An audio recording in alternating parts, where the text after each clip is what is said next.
A major shift in the lives of students across New York State is set to go into effect this school year.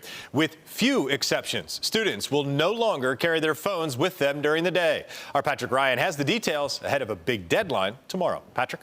Dave, tomorrow is the deadline for public school districts to finalize and publish their distraction-free policy. I spoke with a local school leader about the change and a parent advocate.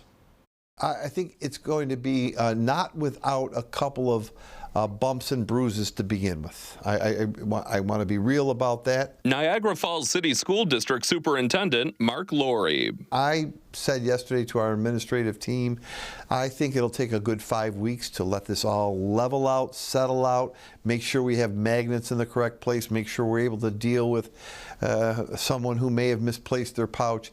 In the long run, I think it's going to be great. Starting this school year, public school districts, charter schools, and BOCES will be required to roll out a distraction-free policy. This means smartphones and other internet-enabled personal devices won't be allowed during the school day, including lunch and study hall. There are certain required exemptions for healthcare needs, translation services, and in the event of an emergency, among others.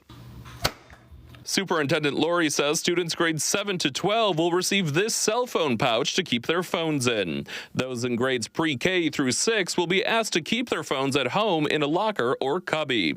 When it's time for the phones to come out of a pouch, a magnet is used.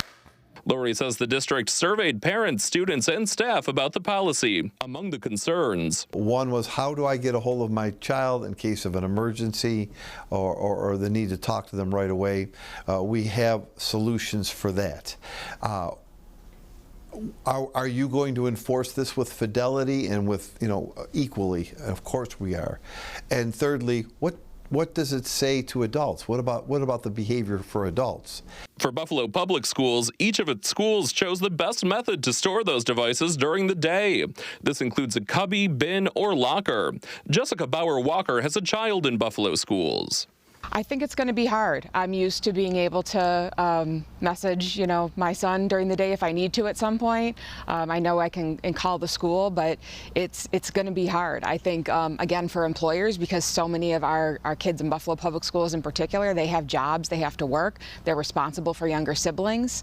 So I think it's going to be a big transition for the complex realities of our lives as families. Patrick Ryan, News 4.